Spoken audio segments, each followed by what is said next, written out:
Hello and good morning. Today we will continue to discuss the second chapter from your NCERT textbook history.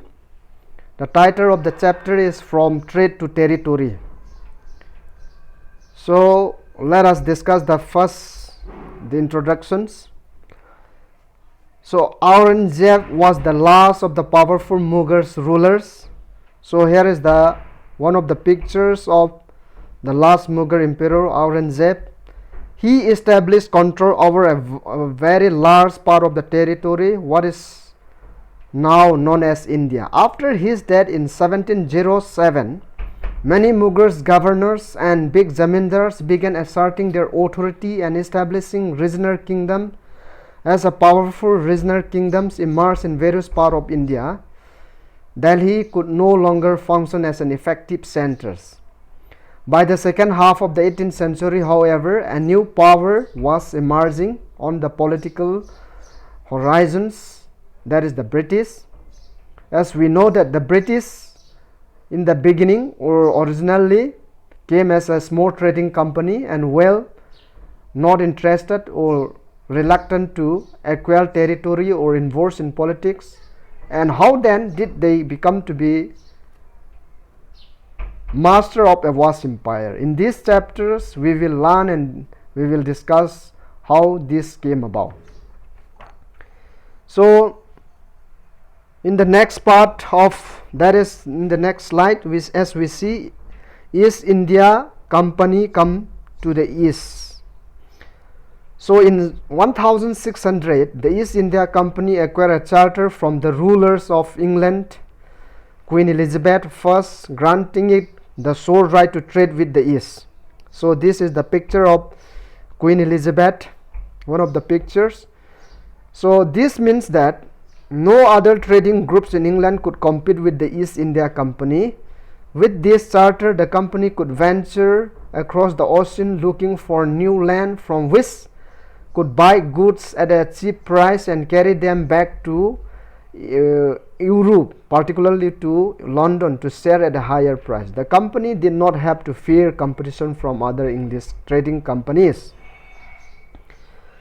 Mercantile trading companies in those days make profit primarily by excluding competition so that they could buy cheap and sell in a very high price. The Roger Charter, however, could not prevent other European power from entering the eastern market.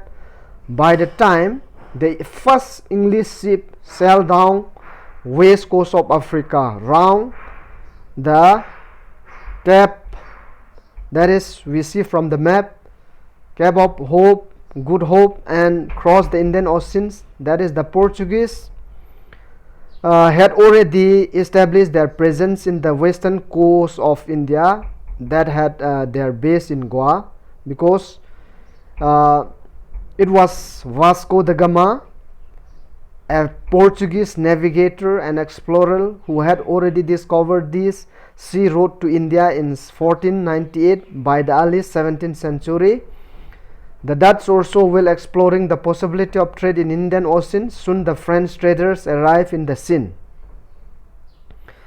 The problem was that all the companies were interested in buying the same thing. The fine qualities of cotton silk produced in India had a big market in Europe.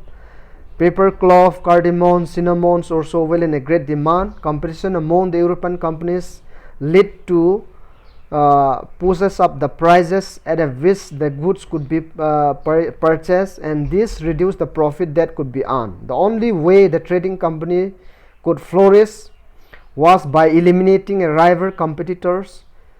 The urge to secure market therefore led to a fiery battles between the trading companies.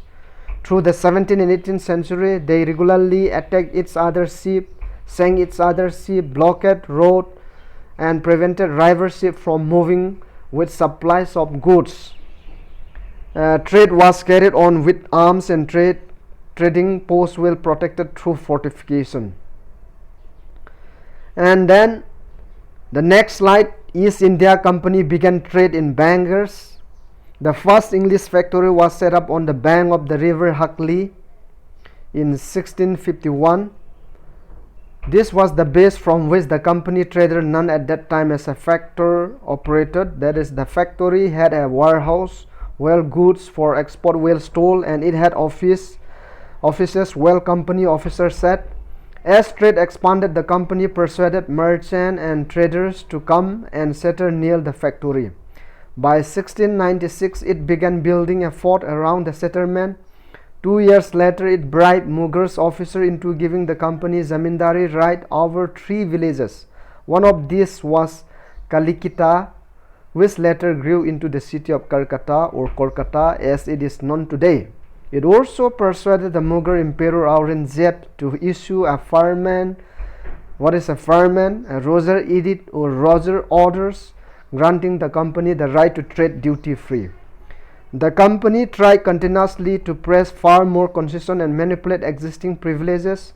Aurangzeb firman, for instance, had granted only the company the right to trade duty-free, but officers of the company who were carrying on private trade on the sides were expected to pay duty. This they refused to pay, causing enormous loss of revenue for the bankers. How could then let us move on to the next slide. How the trade led to the batters. Let's see. The early 18th century, the conflict between the company and the Nawab Bengal intensified. After the death of Aurangzeb, the Bengal Nawab asserted their power and autonomy as other regional powers were doing at that time. Murshid Quli Khan was followed by Alivardi Khan and then Siraj-ud-Dawla as the Nawab of Bengal. Each one of them was a strong rulers. They refused to grant the company concession, demanded large tribute for the company's rights to trade, denied it any right to mint coins, and stopped it from extending its fortification. Accusing the company of this side, they claimed that the company was depriving the Bengal government of huge amounts of revenue and undermining the authority of the Nawab. It was refusing to pay taxes, writing disrespectful letter, and trying to humiliate the Nawab and his officer. The company on its part declared that the unjust demand of the local officer were ruining the trade of the company, and trade could flourish only if the duties were removed. Then, so that the conflict led to the confrontation and finally culminated in the famous Battle of Plassey. So let us see the famous Battle of Plassey. When Alivardi Khan died in 1756, Siraj-ud-Dawla became the Nawab of Bengal, and the company was worried about his power and keen on a puppet rulers who would willingly give trade concession and other privileges. So it tried, though without success, to help one of Siraj-ud-Dawla rivals become the Nawab. An infuriated Siraj-ud-Dawla asked the company to stop meddling, interfering in the political affairs of his dominion, stop fortification, and pay the revenue. After negotiation failure, the Nawab marched with 30,000 soldiers to the English factory at Qasim Bazar, captured the company official, locked the warehouse, disarmed all Englishmen, and blockaded English ships. Then he marched to Calcutta to establish control over the company fort there. On hearing the news of the fort of Calcutta, company officer in Madras sent forces under the command of Robert Clive, reinforced by naval fleet. Prolonged negotiation with the Nawab followed. Finally, in 1757, Robert Clive led the company army against Siraj-ud-Dawla at the Battle of Plassey. One of the main reasons for the defeat of Nawab was that the forces led by Mir Jafar, was one of the Siraj-ud-Dawla commander, never fought the battle. Robert had managed to secure his support by promising to make him Nawab after crushing and defeating Siraj-ud-Dawla. The Battle of Plassey became famous because it was the first major victory the company won in India. After the defeat at Plassey, Siraj-ud-Dawla was assassinated and Mir Jafar made the Nawab, and the company was still unwilling to take over the responsibility of administration. Its prime objective was the expansion of trade. If this could be done without conquest through the help of local rulers who were willing to grant privileges, then territories need not be taken over directly. Soon, the company discovered that this was rather difficult, for even the puppet Nawab were not willing as helpful as the company wanted them to be. After all, they had to maintain a basic appearance of dignity and sovereignty if they wanted respect from their subjects. So when Mir Jafar protested, the company deposed him and installed Mir Qasim in his place. When Mir Qasim complained, his in turn was defeated in a battle fought at Buxar in 1764, driven out of Bengal, and Mir Jafar was reinstalled.